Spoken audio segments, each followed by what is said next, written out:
Salam Pak Bambang, saya mau izin bertanya, benarkah tidak ada perintah rayakan Natal dalam Alkitab? Mohon pencerahannya. Dan aspek yang berikutnya yang terakhir adalah kebenaran dalam ajaran. Pada ayat yang pertama tadi kita sudah membaca ayat pertama dan kedua secara khusus. Kepada siapa Kristus mempercayakan itu? Apa yang telah engkau dengar daripadaku, dari Paulus, dari para rasul, di depan banyak saksi. Jadi iman Kristen itu bisa diuji, bisa diverifikasi, bisa di cross check secara sejarah, secara arkeologi, karena ada banyak saksinya. Bukan sekedar klaim pewahjuan yang datang sepihak dari seorang tokoh, tidak. Banyak saksi. Percayakanlah itu, percayakanlah berita yang kamu dengar daripada rasul dan dari banyak saksi itu, percayakanlah kepada orang yang bisa dipercayai dalam mempertahankan kebenaran ajaran setelah dia berhasil membuktikan kesetiaan perilakunya yang benar kepada Tuhan dan juga cakap untuk mengajar orang lain. Lalu Paulus memberikan sekelumit contoh pada ayat 8. Ingatlah ini. Apa yang diingat? Yesus Kristus yang telah bangkit dari antara orang mati. 1. Yang telah dilahirkan sebagai keturunan Daud. 2. Itulah yang kuberitakan dalam Injilku. Jadi Injil yang diberitakan Paulus itu adalah Injil kebangkitan Kristus dan Injil kelahiran Kristus. Jadi tidak mungkin kita mengenal Yesus yang mati, yang bangkit dari antara orang mati, jikalau kita tidak melihat realitas kelahiran Yesus. Maka inilah pesan Natal sekaligus pesan Paskah. Yaitu apa? Dia yang bangkit dari antara orang mati. Itu bukti kemenangannya. Itulah Paskahnya yang jaya. Tapi dia juga yang lahir dari keturunan Daud.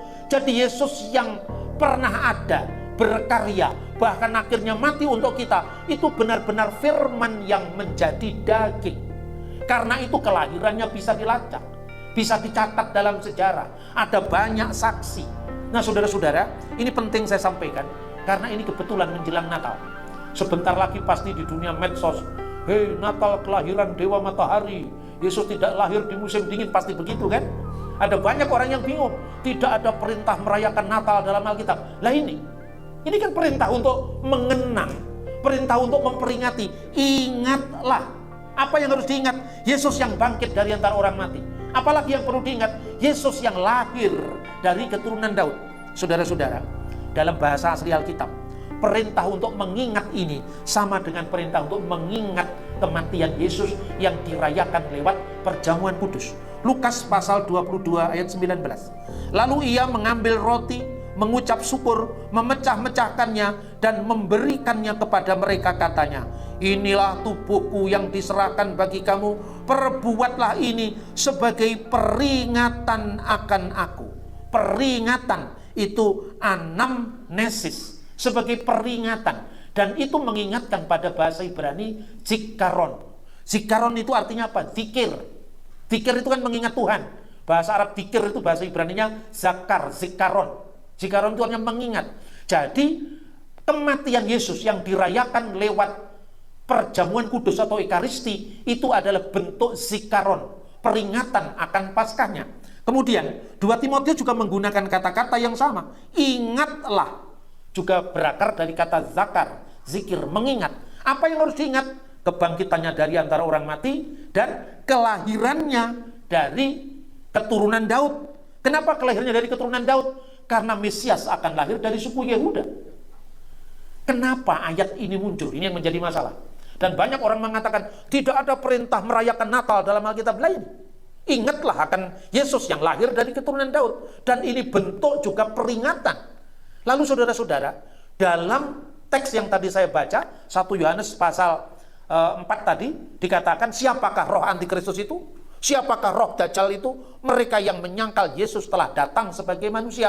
Rupanya pada masa Paulus sekitar tahun 60-an, kelompok gnostik itu sudah mulai muncul. Makanya Paulus mengutip dalam 2 Timotius pasal 3 tentang situasi manusia di akhir zaman. Lalu Paulus mengingatkan, itu bacaan-bacaan mungkin minggu depan ya, pasal 3 itu, tentang Yanes dan Yambres. Yaitu siapa? 2 ahli sihirnya Fir'aun.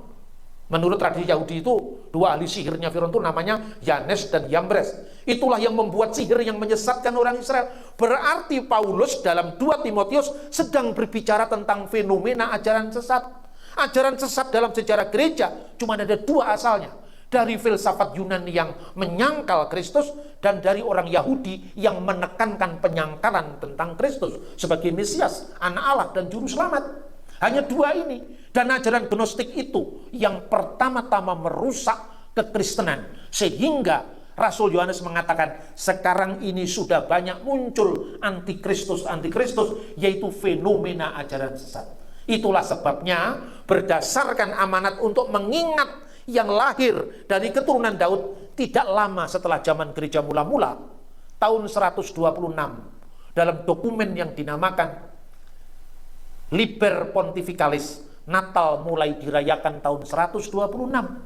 Jauh sebelum kelahiran Dewa Matahari dirayakan tahun 354. Jauh sebelum titik balik musim dingin dirayakan oleh Kaisar Aurelian tahun 274. Ini tahun 126. Dan dalam Liber Pontificalis itu dikatakan, saya kalau bicarakan selalu banyak saksi. Karena Rasul Paulus kan mengatakan, sudah banyak saksi untuk orang cakap mengajar. Apa itu?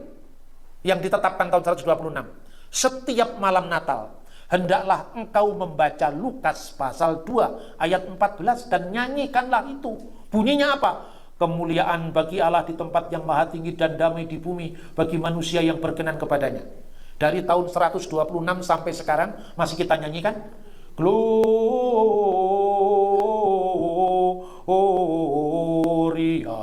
in excelsis Deo.